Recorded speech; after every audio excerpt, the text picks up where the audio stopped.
सर्वप्रथम शासनिष्ठ परमात्मा श्रमण भगवान महावीर स्वामी जी के पावन श्री चरणों में वंदन नमन। आचार्य सम्राट ध्यान योगी डॉक्टर पूज्य श्री शिव मुनि जी महाराज साहब, आगम ज्ञाता आगम पुरुष परम श्रद्धेय उपाध्याय भगवान श्री जितेंद्र मुनि जी महाराज साहब, आगम ऑनलाइन कक्षा के प्रणेता पूज्य उपाध्याय प्रवर श्री रविंद्र मुनि जी महाराज साहब एवं रत्नाधिक साधु साधु के चरणों में मेरा कोटि कोटि वंदन नमन। हम सब निरंतर गुरुदेव के मुखारविंद से जिनवाणी का लाभ ले रहे हैं और गुरुदेव के प्रति अपनी कृतज्ञता हम इन शब्दों में व्यक्त करें जो नित्य प्रति आगम वासना का लाभ हमें प्रदान कर रहे हैं। तो आज गुरुदेव हमें आगम वासना का लाभ प्रदान करें, उससे पूर्व हम सभी गुरु वंदना द्वारा अपने आराध्य उपाध्याय प्रवर को वंदन करेंगे और आज गुरु वंदना का लाभ ले रहे हैं। निर्भीक वक्ता श्री संतोष कुमारी जी महाराज साहब की सुशिष्या साध्वी श्री डालिमा व साध्वी श्री परिधि जी महाराज साहब आदि ठाना।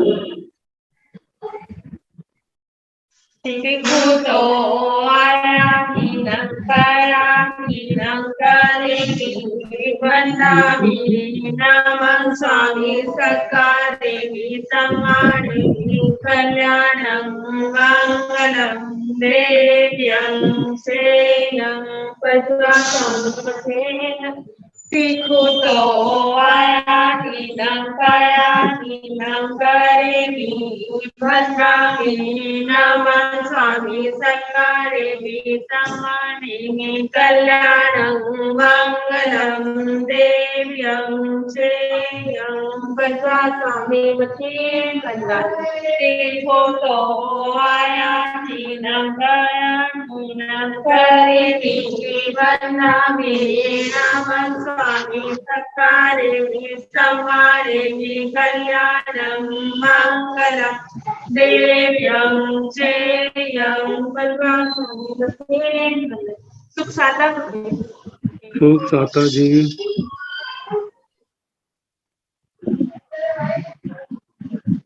आचार्य सम्राट ध्यान योगी डॉक्टर पूज्य श्री शिव मुनि जी महाराज साहब के मंगल आशीर्वाद से और उपाध्याय प्रवर पूज्य गुरुदेव श्री रविंद्र मुनि जी महाराज साहब के कुशल मार्गदर्शन में ऑनलाइन क्लासेस हमारी चल रही है और निरंतर आगम वाचना हमारे परम श्रद्धेय गुरुदेव उपाध्याय प्रवर हमें प्रदान कर रहे हैं।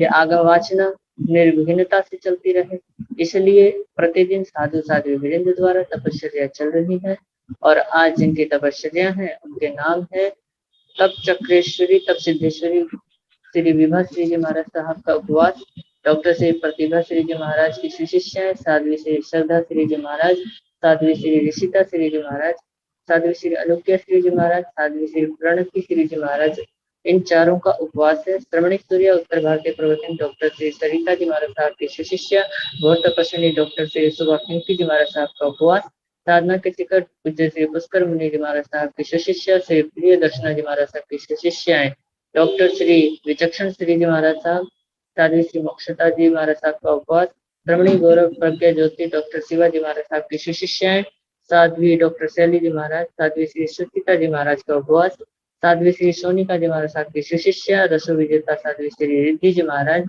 दिवाकर दीपिका संस्थार साधिका महासाध्वी श्री शांता कुमारी जी महाराज साहब की शिष्या तप चंद्रिका मनीषा जी महाराज साहब का आइंबिल है, साध्वी श्री संता जी महाराज, साध्वी श्री श्रेयसा जी महाराज, साध्वी श्री सृजना जी महाराज, महासाध्वी श्री डॉक्टर प्रवीण कुमारी जी महाराज साहब के शिष्या साध्वी श्री हितांशी जी महाराज, साध्वी श्री संता श्रेयसा साध्वी परिवार की तरफ से आज की तपस्या है। इस तरह आज हमारे साधु वीरेंद्र द्वारा तपस्या चल रही है। तपस्या करने वाले सभी साधु साधु वीरेंद्र को मैं बहुत बहुत शुभकामना पूछता हूँ और उनकी तपस्या की अनुमोदना करता हूँ। अब मैं गुरुदेव आगम ज्ञाता आगम पुरुष उपाध्याय भगवान श्री जितेंद्र मुनि जी महाराज साहब से करबद्ध अनुरोध करूंगा कि हे गुरुदेव हे ज्ञान दाता हमें ज्ञान वाणी का दान देकर हमें लाभान्वित करे। पूज्य उपाध्याय भगवान श्री जितेंद्र मुनि महाराज साहब।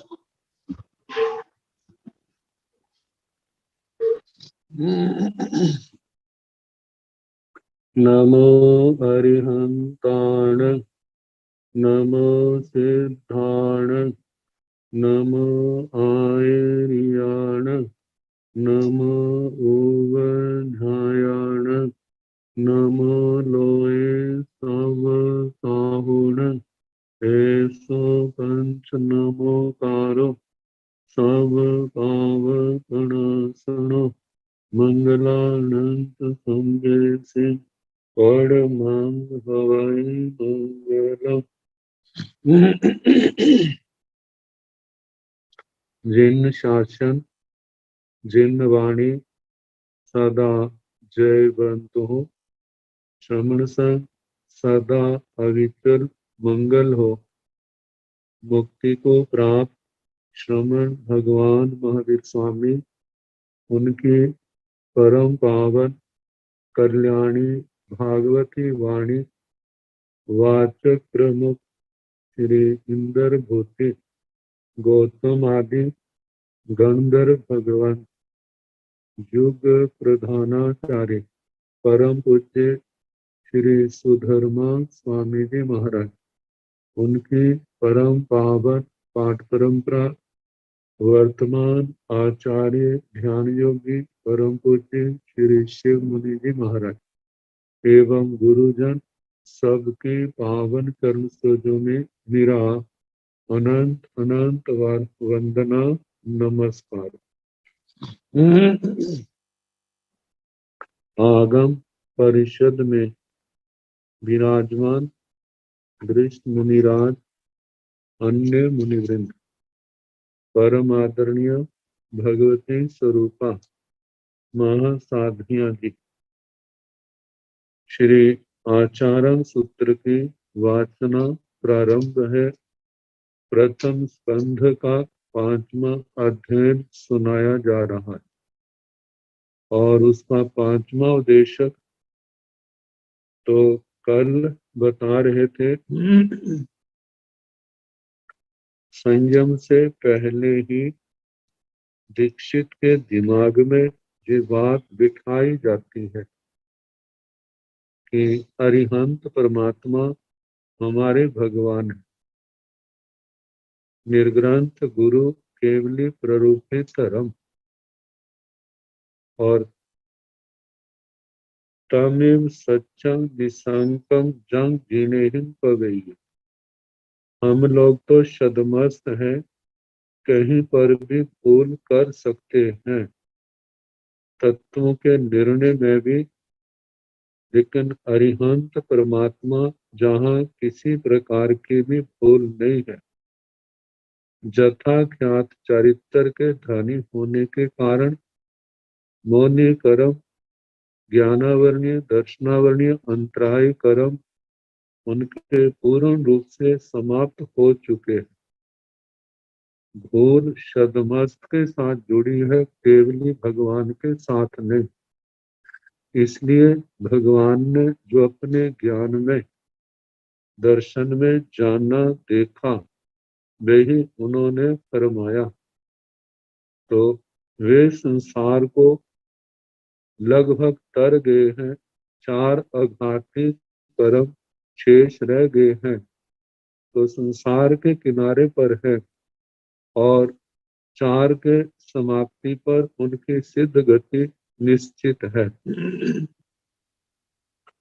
उनका ज्ञान पूर्ण होने के कारण से वे हमारे परम मार्गदर्शक हैं। हमें उन्हीं के अनुसार चलना है।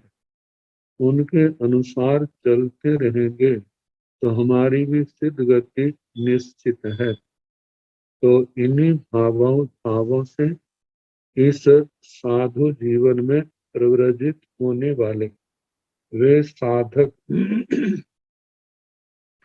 कर्मों की विचित्रता के कारण से कैसे कैसे जीवन में मोड़ आते। इतनी तो भव्य आत्माएं ऐसी होती हैं जिन भावों से वो संयम लेते हैं, वही भाव आगे से आगे निर्मलतम दशा को प्राप्त होते जाते और आजीवन उनके परिणाम चढ़ते ही रहते हैं। और कितने ऐसे जीव भी होते हैं जो जब प्रव्रजित होते हैं तब तो भाव उनके सम्यक होते हैं। प्रव्रजित होने के पश्चात जब न्याय विद्या आदि पढ़ते हैं, पढ़ने के बाद बुद्धि में तीक्ष्णता आती है, तो कहीं कहीं पर मत भेद भी खड़े हो जाते हैं। इन बातों को हमने जानना हो तो जो निम्न वाद प्रकरण है वह हमारे को अच्छी तरह दिखा देता है कि जब संयम मार्ग में आते हैं, नयों का विवेचन अत्यंत सूक्ष्म होने के कारण से कितने वहां पर फिसल जाते हैं, श्रद्धा के मार्ग से भटक जाते हैं। तो निम्नों में जो उत्तराध्ययन सूत्र का वर्णन आया था, तीसरे अध्ययन के प्रकरण में उनका वर्णन सुनाया था। तो ऐसे जीव वे और कितने ऐसे हैं, मतलब के पहले तो बातें, कितनी बातों में मतभेद होते हैं, लेकिन समय आने पर गुरुओं के चरणों में बैठने पर, सीखने सुनने से, बहुश्रुत मुनियों का सानिध्य मिलने से उनकी जो धारणाओं में विपरीतता थी, श्रद्धा में कमी रह गई थी, वे उनकी दूर हो जाती है। जैसे कल जो सुनाया था आर्य गोविंद जी का दृष्टांत, वैसे कितने जीव हो सकते हैं। और चौथे में ऐसे हैं कि वे जीव जिनका आजीवन ही समाधान किन बातों को लेकर के नहीं होता, चाहे वो प्रकट में कुछ नहीं कहते, लेकिन धारणाएं जो हैं उनकी जिन मार्ग से कई जो है विपरीत रहती हैं। तो कहा जाता है संसार का सब कुछ भगवान के नाम से छोड़ा, तो हमें ये भी धारणा रखनी चाहिए कि भगवान के नाम से हम अपनी भावनाएं भी वैसी ही बनाएं, और उन भावनाओं को बनाने से आत्मा को किसी प्रकार का नुकसान नहीं होगा। अब आगे दो भांगे जो और बताए हैं, समयंति मन मानस, पांचवा और छठा, समयवा और समयवा होई उवे हैं। एक तो हमारी श्रद्धा इस बात को लेकर के होती है, गुरुओं ने जो कहा वो सत्य है, भगवान ने जो कहा वह सत्य है, और उसका हम कोई परीक्षण, कोई उसके ऊपर विचार हम नहीं करते। लेकिन ये पांचवा और छठा जो विकल्प है, इसके अंदर अब गुरुओं ने जिसको सम्यक कहा उसको हम सम्यक तो मानते हैं, जिसको असम्यक कहा जो गलत है उसको हम गलत भी मानते हैं।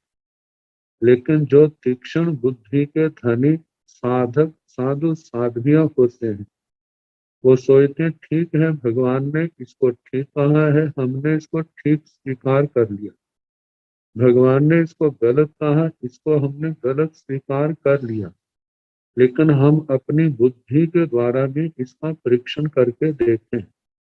जब यदि ये सत्य है तो सत्य ही निकलेगा, यदि ये असत्य है तो परीक्षण के विधि में भी वो असत्य ही निकलेगा। और जब हम दोनों को इस प्रकार अच्छे अपनी परीक्षा विधि से जांच करते हैं, तो हम किसी को अच्छे ढंग से समझा भी सकते हैं। तो पहले में बताया कि जो सम्यक है, फिर उसके बाद उवेहाय, जो इस विकल्प में अंत में शब्द आता है, उवेहा उपेक्ष, मतलब के चिंतन मनन करना, न्याय विद्या के द्वारा उसका परीक्षण करना। परीक्षण करने के बाद ये सम्यक है समयावा और समयावा, ये सम्यक है और सम्यक है, ये विधि पूर्वक विचारणा करने पर और उनके आखिर में यही आता है, यही समाधान निकलता है जो सम्यक है। जैसे गणित में कितना होता है कि प्रश्न लिख दिया जाता है और गणित की किताबों में बाद में उसका उत्तर भी लिख दिया जाता है, लेकिन उस गणित को सॉल्व करना, उसका समाधान करना, जब वो सारी प्रक्रिया करते हैं, अभ्यास करते हैं, तो उसका उत्तर भी वही आता है। अब जब उत्तर वही आया, पहले तो प्रश्न दिया था, उत्तर दिया था, लेकिन अब उसने स्वयं अभ्यास किया है, तो उसका जो निश्चय है उसका और दृढ़ हो गया। और वो जब दूसरे को समझाता है तो बड़े आत्मविश्वास के साथ कहता है कि ये जो बात कही है ये केवल बड़ों गुरुओं ने भगवान ने कही है, इतना ही समझ करके ना समझे। तो इसको हम यदि स्वयं हम अभ्यास करते हैं तो इसका भी जो है आंसर उत्तर वही आता है जो भगवान ने कहा है। तो इस प्रकार समयंकी मतलब जो सम्यक है, जो यथार्थ है ऐसा मानने वाला भी, और उसकी परीक्षा विधि से जब उसकी जांच करता है कि जो सम्यक है या असम्यक, तो उसका अंतिम उत्तर उसको सम्यक ही मिलता है। इस प्रकार जो छठा है असमयंति मान मानस समयवा असमयवा असमय होई उवे है। कोई बात भगवान ने गुरु ने कहा कि सम्यक नहीं है, असम्यक है, तो उसके ऊपर भी विप्रज्ञाशील बुद्धिमान साधक साधु साध्वियां विचार करते हैं, चिंतन मनन करते हैं, उसकी परीक्षा करते हैं। तो जो सम्यक है या असम्यक है, तो अब भगवान ने कहा है तो अभ्यास के द्वारा भी जब उनका उत्तर आता है तो यही आता है जो असम्यक है, सम्यक नहीं है।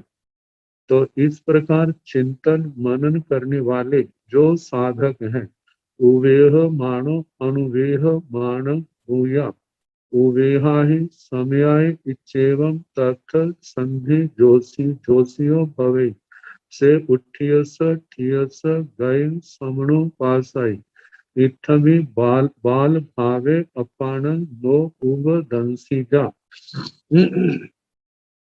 कहा कि उवेह मानो, इस प्रकार चिंतन मनन करने वाला साधक जब उसके दिन प्रतिदिन परिणामों में निर्मलता आती है, कषाय भावों में मंदता आती है, विकृतियां उसकी शिथिल पड़ती हैं, जब वो अपने ऐसे प्रयोग करता है, मतलब कि शास्त्रों को पढ़ केवल पाठ मात्र ही नहीं, उन पाठों के अर्थों को भी समझना, जो बातें शास्त्रों में कही है उनका चिंतन भी करता है, अनुप्रेक्षा के माध्यम से विचार करके। अब वह तो विचार करने वाला, तत्व चिंतन करने वाला, जो तत्व चिंतन नहीं करते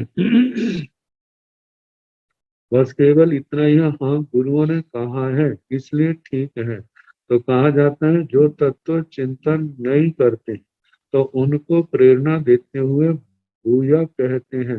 वो वे हाँ ही समय आए, समता भाव से आप भी क्या करो, चिंतन करो, पर्यालोचन करो, विचार करो, क्योंकि विचार करने से भावों में निर्मलता आती है, ज्ञान में निर्मलता आती है, भाव विशुद्ध होते हैं। ये अनुप्रेक्षा पहले ज्ञान की प्राप्ति, ज्ञान की प्राप्ति के बाद शंका समाधान करना, ये जो स्वाध्याय के 5 अंग हैं, बार बार परिवर्तना करना, इससे साधक का समय जो है व्यर्थ की बातों से बच, जो व्यर्थ की बातों में जाता है वह उसका वाचना परीक्षना परिवर्तना में जाता है और चिंतन मन करने से जो अनुप्रेक्षा की जाती है, ये अनुप्रेक्षा भी महानिद्रा महापर्यवसान का कारण है। और जब ये चारों अंग हैं तो हम धर्म कथा भी बड़े अच्छे ढंग से कर सकते हैं। ये सारे के सारे महानिद्रा के कारण है, धर्म आराधना के कारण है, भावों में उत्साह आता है, अवैसा आने के कारण से आत्मा के अंदर मतलब कि बड़ी कर्मों की महान निर्जरा होती है। तो इसलिए कहते हैं समय आए उ वेहा ही, मतलब कि हे पुरुष सम्यक विचार से आप भी पर्यालोचन करो, मतलब मध्यस्थ भाव से इन पदार्थों का विचार करो। विचार करने से आपको बड़ा संतोष मिलेगा और ऐसा करने से इच्छेवम तर्थ संधि झोसियो भवे, इच्छेवम इस प्रकार अनुप्रेक्षा पर्यालोचन चिंतन मनन करने से तर्थ वहां पर उस संयम में जतनशील होने पर संधि संधि झोसियो भई, संधि जो है कर्म संतति, कर्म का प्रवाह जो है झोसियो झोषित होता है, क्षपित होता है, मतलब कर्म प्रवाह नष्ट होता है क्योंकि ऐसा तत्व चिंतन करने से आत्मा के संस्कारों में परिवर्तन होता है, भाव अच्छे होते हैं। जो बुरे संस्कार आत्मा के अंदर बैठे हुए हैं, जब आत्मा भावना भाता है कि हे परमात्मा, मेरी आत्मा मतलब के संयम में अप्रमत्त बने, कैसी विपरीत परिस्थितियां क्यों न आ जाए, मैं संयम मार्ग में दृढ़ रहूं। जो आने वाली विकृतियां हैं, मैं उनका अच्छे ढंग से सामना कर सकूं, मैं उन विकृतियों से कभी प्रभावित ना हूं। ये विकृतियों के भाव जो है ये सदा के लिए नष्ट हो जाए, और ऐसी भावना कि केवल जन्म जन्म में मेरे जीवन का एक एक क्षण स्वाध्याय में वाचना कृचना परिवर्तन आदि इस स्वाध्याय के क्षणों में जाए और संयम का पालन करने में जाए। मेरे को संसार के किसी भी प्रकार के काम भोगों की आवश्यकता नहीं है, उस ओर से ध्यान हटाए। और कहा कि जो महासत्व महामुनि राज हैं, उनके जीवन गाथाओं को जब पढ़ता है तो भावना भाता है, मेरा भी जीवन ऐसा ही ऊंचा होना चाहिए, ऐसा ही अप्रमत्त साधक का होना चाहिए। जब निरंतर की ऐसी भावनाएं आत्मा के अंदर भाई जाती है, तो यही अच्छे संस्कारों का कारण बनती है। और आने वाले समय में वह भी इसी उत्साह के साथ मतलब संयम मार्ग में, इस मोक्ष मार्ग में बढ़ता हुआ अपने लक्ष्य को पाने में सफल होता है। तो कहा है कि इस प्रकार ऐसे चढ़ते भावों के साथ संयम पालन करने से कर्मों की जो संतति प्रवाह है वह नष्ट होता है। से उवठियस ठियस गयन समनुपासई, कहा से उठियस, से वह उठियस जो गुरुओं की आज्ञा में, जो भगवान की आज्ञा पालन करने में उद्यत है, उत्थित उठा हुआ है। और ठियस भगवान की आज्ञा में, गुरुओं की आज्ञा में स्थित है, और बड़े निष्ठा के साथ श्रद्धा के साथ भगवान गुरुओं की आज्ञा पालन कर रहा है, संयम तप की आराधना कर रहा है। कहा कि ऐसे साधक की संगयन अणुपासाई, मतलब ऐसी आत्मा की गति को सम्यक प्रकार से देखो, कितनी अच्छी गति को पाता है। शास्त्रों के दृष्टांत हमारे सामने है कि कैसे कैसे उन्होंने भोगमय जीवन को छोड़ा, पापमय जीवन को छोड़ा, कितनी निष्ठा श्रद्धा भक्ति से उन्होंने संयम पाला, और कैसे वो अंततः कर्मों का क्षय करके सिद्ध गति को प्राप्त हुए।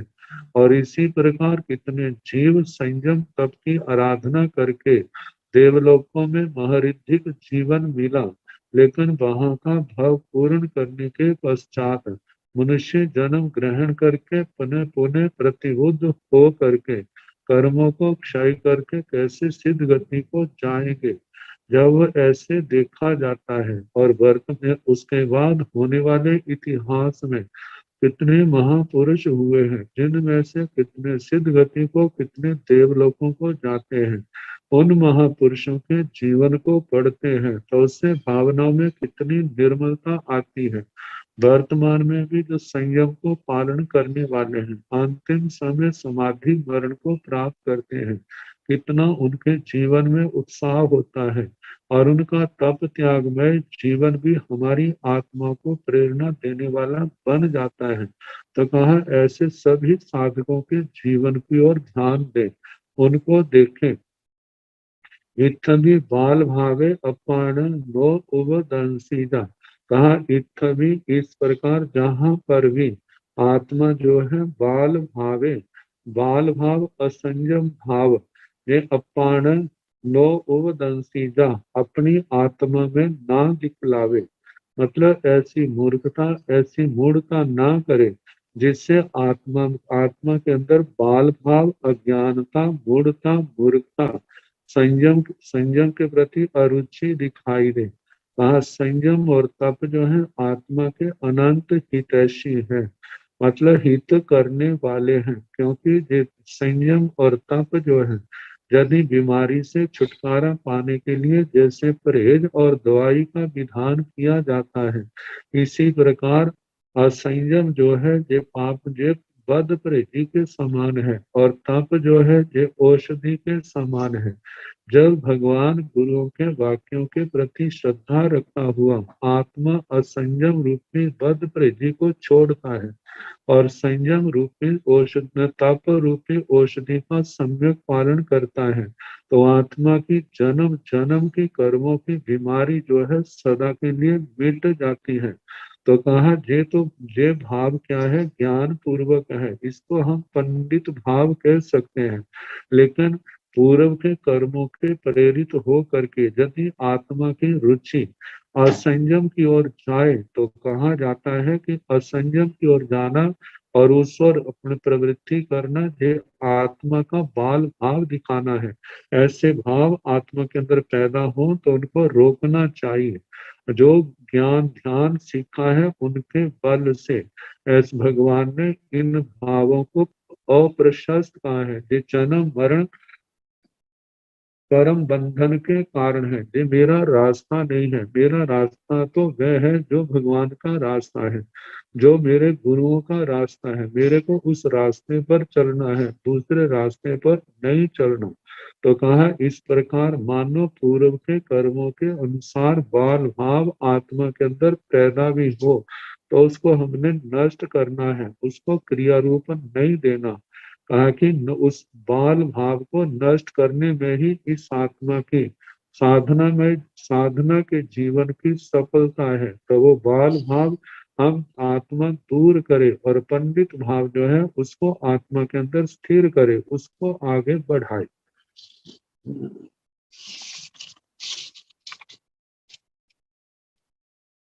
आगे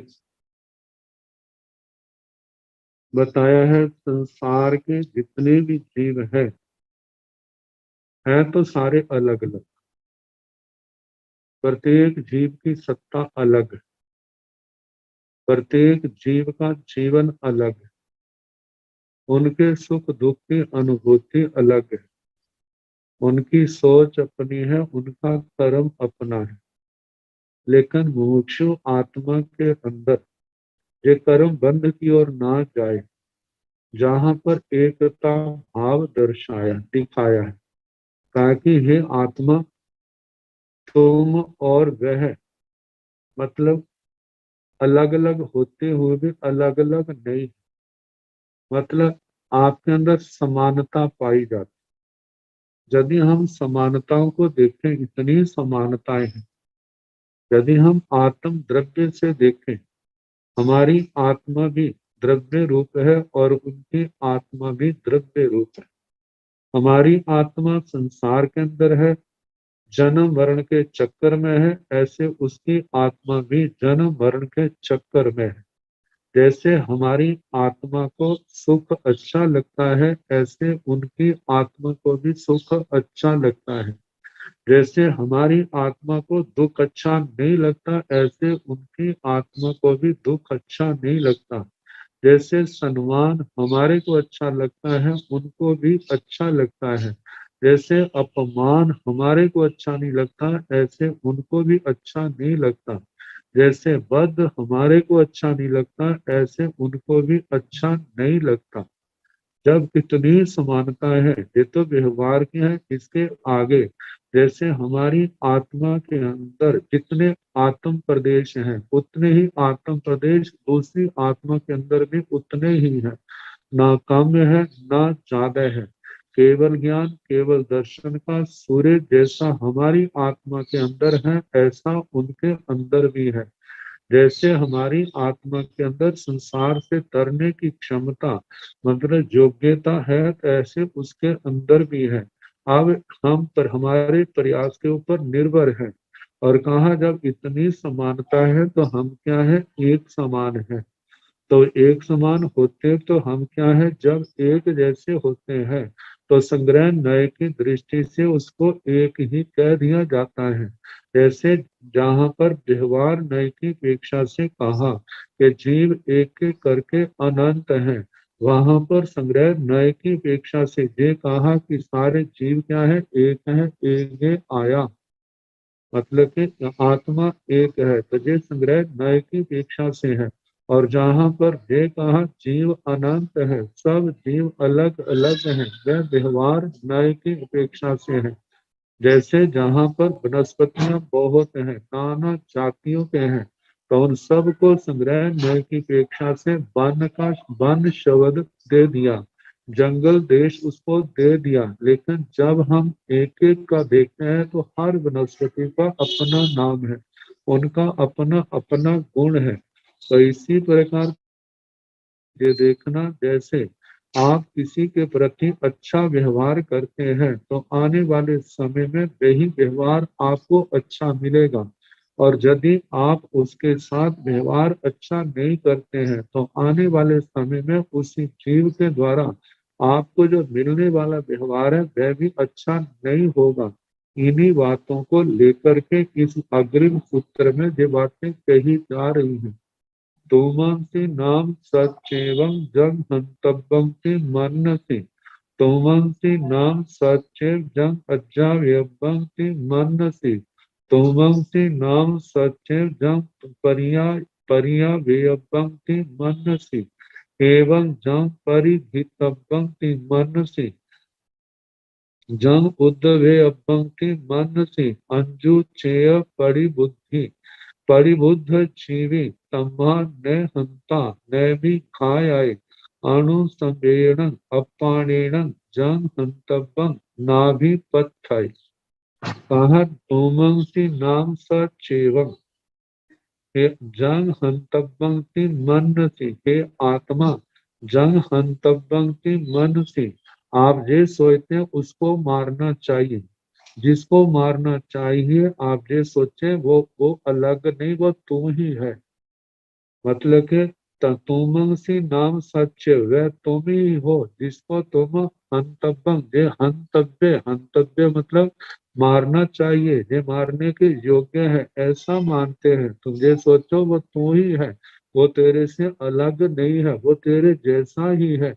तमंसी नाम सच्चे जंग अच्छा व्यंति मन से, अच्छा व्यंग का जिसके ऊपर आप अपनी आज्ञा चलाना चाहते हैं, अपना हुक्म चलाना चाहते हैं, कहा वो तुम्हारे से अलग नहीं, वो तुम ही हो। सोचो जैसे जे बातें हमारे को अच्छी नहीं लगती ऐसे उनको भी अच्छी नहीं लगती, और जब आज आप उनके ऊपर ऐसा हनन का आज्ञा देने का व्यवहार कर रहे हो तो याद रखना आने वाले समय में वे सारे का सारा तुम्हारे ऊपर से ही निकलेगा और आपको वो सहना पड़ेगा। और ये बैर परंपरा ऐसी चलेगी, इसका अंत जो है आसानी से नहीं आएगा। आज आप शास्त्र सुनते हैं, इन बातों को समझते हैं, तो इसलिए आप इसके ऊपर विराम लगाएं। जितना अपने आप को रोकोगे आपके ये कुसंस्कार नष्ट होते जाएंगे। तो ऐसे दूसरी बात जो कही है वो आज्ञा देने की है कि हे आत्मा तुम से वह तुम ही हो जिसके ऊपर आप अपनी आज्ञा हुक्म चलाना चाहते हो। तोमंसी नाम सच्चे जंग पर्यावंति मनसी, और जिसको तुम परितापना देना चाहते हो वो तुम ही हो, तुम उसको अपने से अलग ना समझो।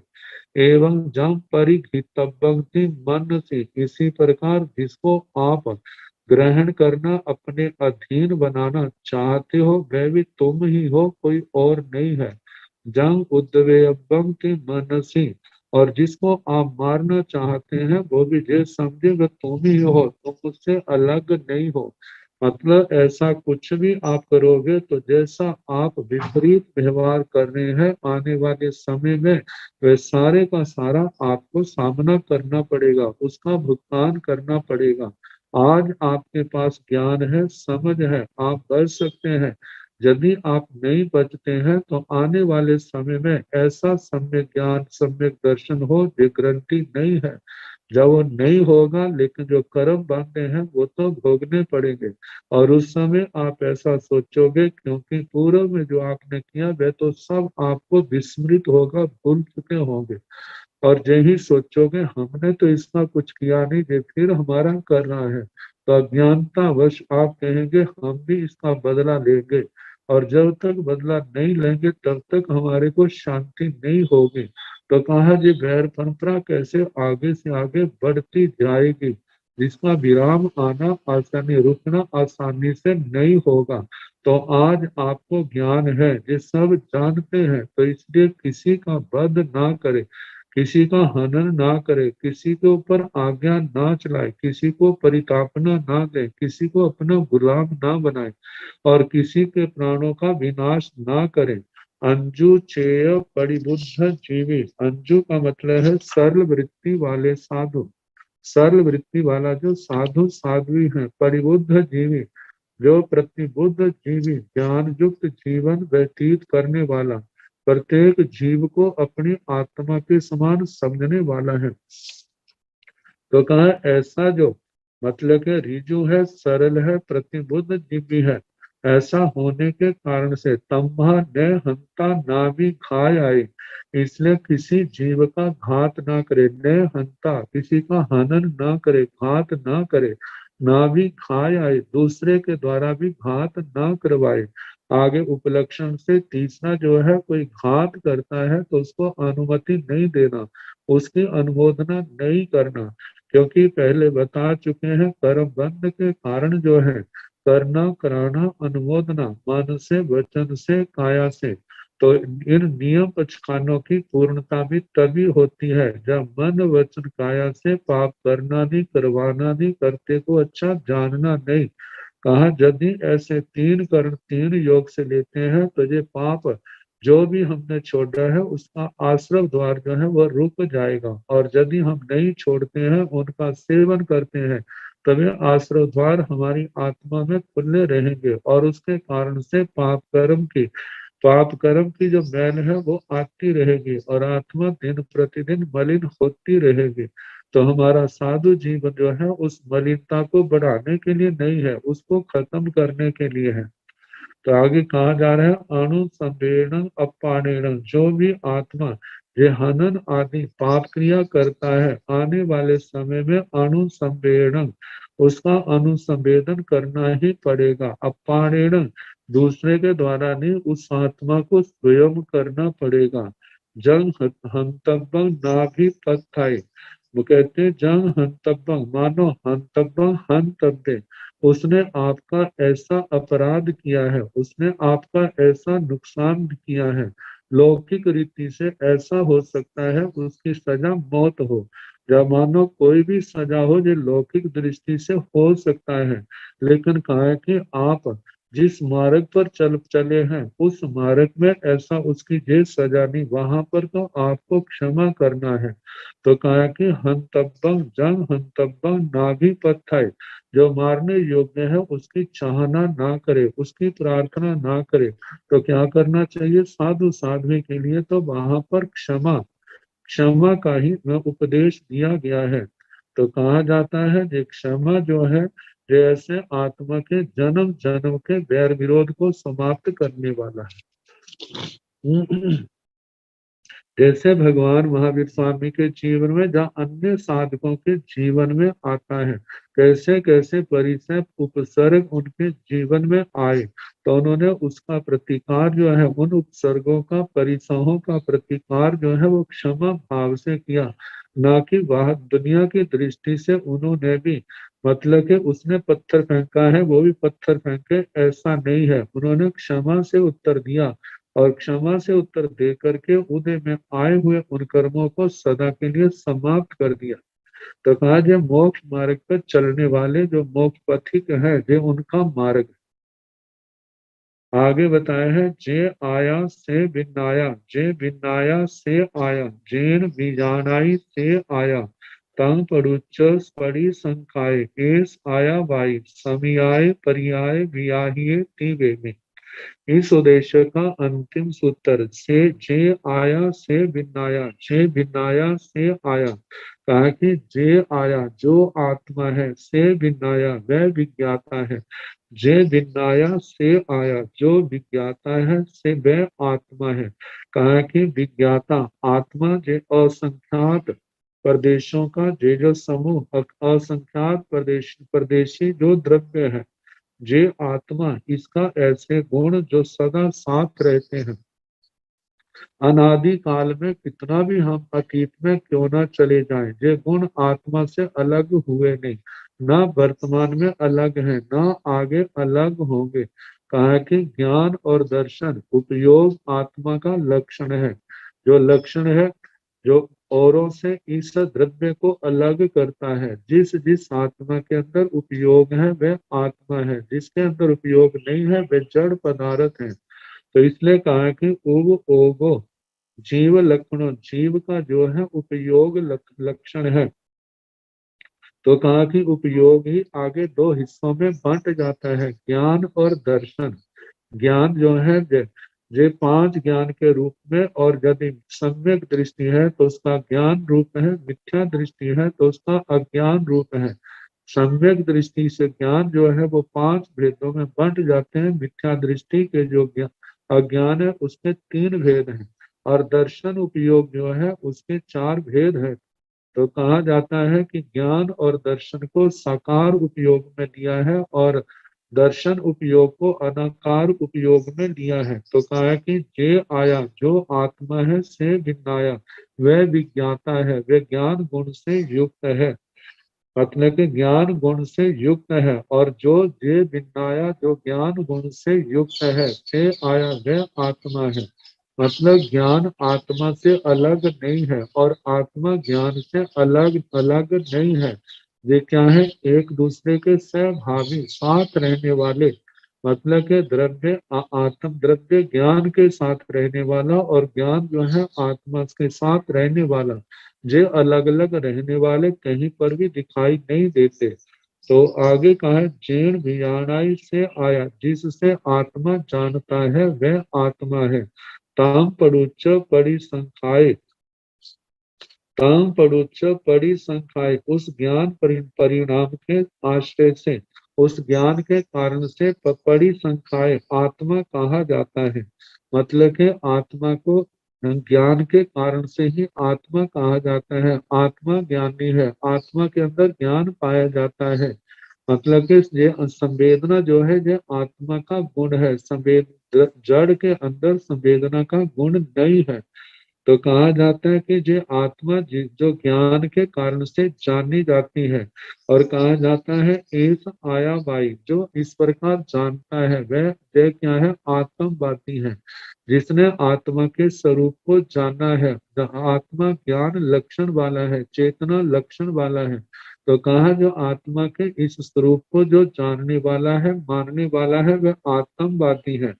तो आत्मवादी जो है समयाय पर्याय व्याही है। आत्मवादी के ही समयाय, सम्यक भाव से उसकी पर्याय संयम पर्याय कही गई है। कहा जो आत्मा को मानता है उसी के अंदर हम संयम पर्याय की कल्पना कर सकते हैं। जो आत्मा को मानता ही नहीं है वहां पर संयम पर्याय, ये मोक्ष मार्ग कहाँ से होगा? क्योंकि जो आत्मा को ही नहीं मानता तो वह मोक्ष मार्ग को कहाँ से मानेगा? सिद्ध गति को कहाँ से मानेगा? और धर्म को, संयम को, तप को, उसका क्या महत्व समझेगा? तो इन सब बातों के लिए आत्मा का आत्मवादी होना जरूरी है। तो जो आत्मवादी है उसी के अंदर हम संयम पर्याय कह सकते हैं। जो आत्मवादी नहीं है, जो मोक्ष में सहायक संयम पर्याय, उसमें कहाँ से आएगी? तो तीवेमी आचार्य श्री सुधर्मा स्वामी जी महाराज फरमाते हैं, इस उद्देश्य का अर्थ जैसा मैंने भगवान से सुना वह मैंने आपको सुनाया।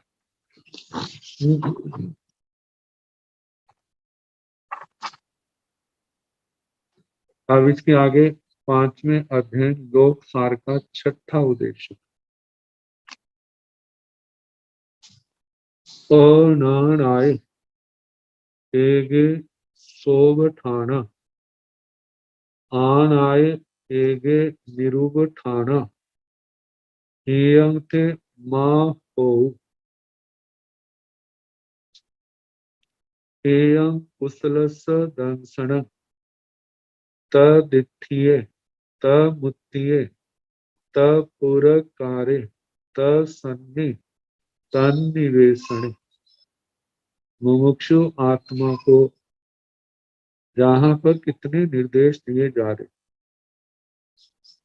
ताकि अन आनाय एगे सोवठान, एगे कई एक व्यक्ति, अन आनाय अनाज्ञा, भगवान की आज्ञा आज्ञा में नहीं। आन आनाए अनाज्ञा से, मतलब कि आज्ञा से बाहर रहने के कारण से। एगे कितने लोग सोब ठाना, सोब स्थाना मतलब कुमार्ग पर चल रहे, संसार के मार्ग पर चल रहे। दूसरा बताया आनाए एगे निरुग ठाना, कितने लोग ऐसे भी हैं वे भगवान की आज्ञा को तो मानते हैं, भगवान को भी मानते हैं, भगवान की आज्ञा को भी अच्छा समझते हैं।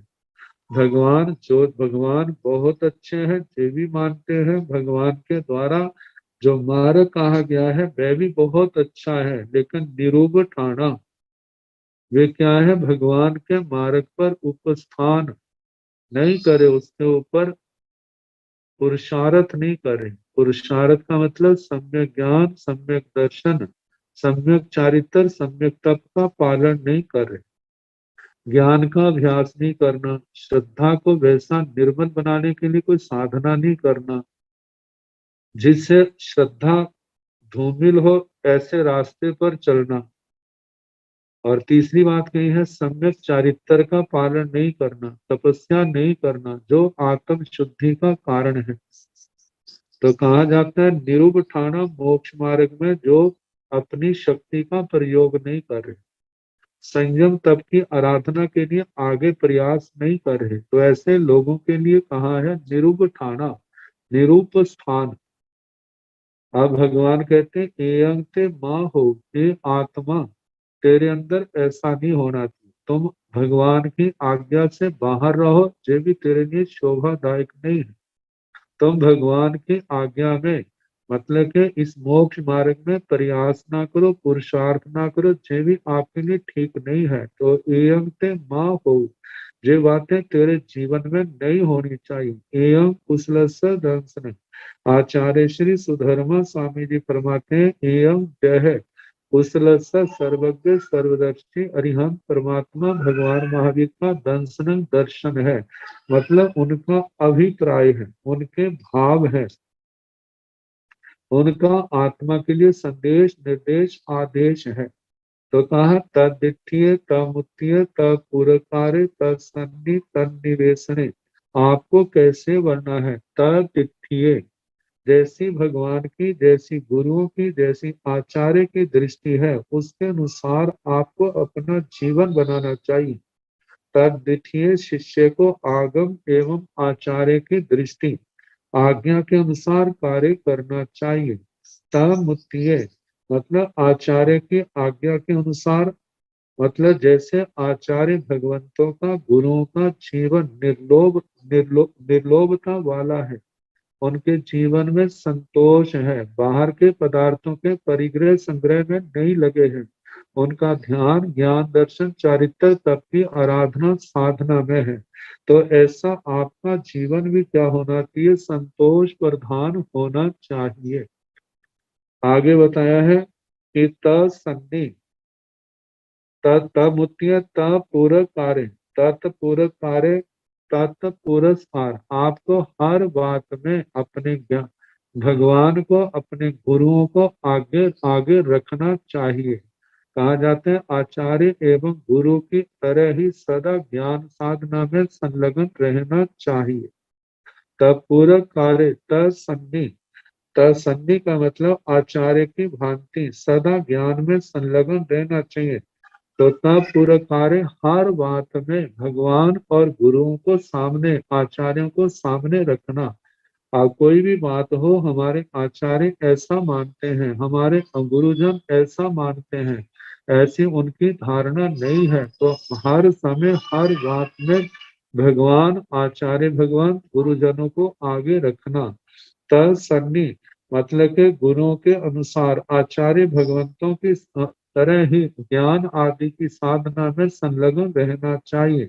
अपना एक एक क्षण जो है सार्थक है, मतलब अनमोल है, लेकिन अनमोल तभी है यदि उसको धर्म आराधना में, स्वाध्याय आदि की साधना में, संबर निर्जरा के कारणों में लगाया जाता है तो अनमोल है। यदि इसको व्यर्थ में गवा दिया जाता है तो फिर इसकी क्या कीमत होगी, वो सारा समय निष्फल जाएगा, निरर्थक जाएगा। तो कहा ऐसा आपके जीवन में नहीं होना चाहिए। तन निवेशने, कहा कि शिष्य को सदा आचार्य एवं गुरुओं के सानिध्य में ही रहना चाहिए। उनके सानिध्य में रहने से, उनके क्रियाकलापों को देखने से उनके भी चरित्र में उत्साह आएगा, साधना में उत्साह आएगा, भावनाओं में पवित्रता बनी रहेगी।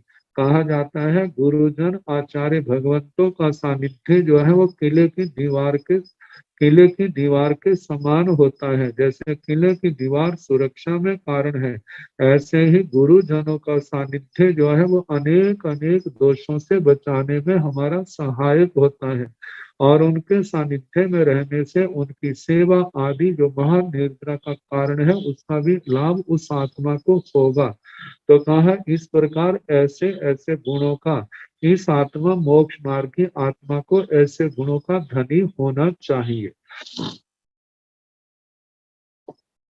तो अब इसके आगे जो पाठ आएगा सोमवार को जैसा समय होगा उसके अनुसार सुनाने का प्रयास किया जाएगा।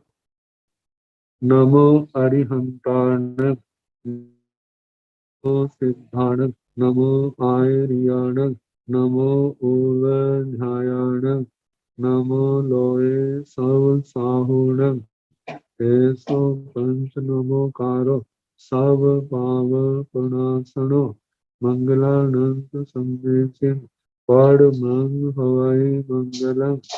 श्री तारि मंगलम, अरिहंता मंगलम, सिंहा मंगलम, साहो मंगलम, केवली मनतो धम्मो मंगलम।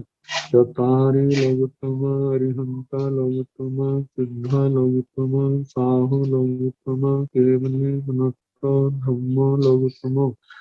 चतारि शरणं प्रवज्जामि, अरिहन्ते शरणं प्रवज्जामि, सिद्धे शरणं प्रवज्जामि, साहो शरणं प्रवज्जामि, केवले मनातं धम्मं शरणं प्रवज्जामि।